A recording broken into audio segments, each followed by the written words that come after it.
गाल माँ जादू है कमाल, देखत ही तोला हो गे दिल मोर बेहाल।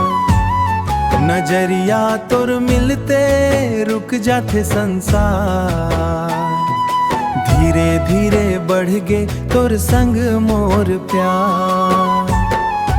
कजरारी अखियाँ मुस्कान गुलाबी, देख के तोला लागे दुनिया लाजवाबी।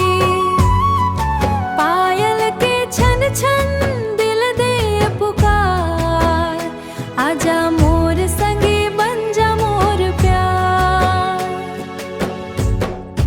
गोरे गोरे गाल माँ फूल जैसन लाली, फूल जैसन लाली, देखत ही बन गे मोर दिल के दीवानी, मोर दिल के दीवानी।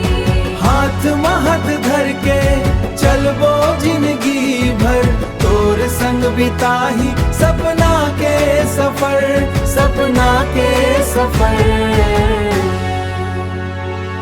बरखा के बूंदा भींजाए तन मन, तोर संग हर पल लागे मधुबन।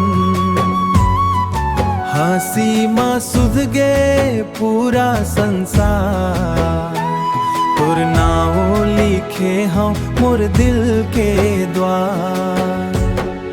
चंदा घलो फीका तोर रूप के आगू,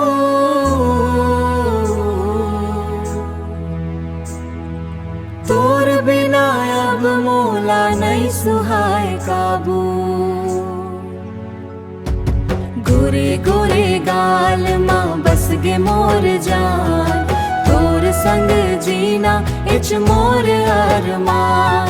गोरे गोरे गाल माँ बस गे मोर जान।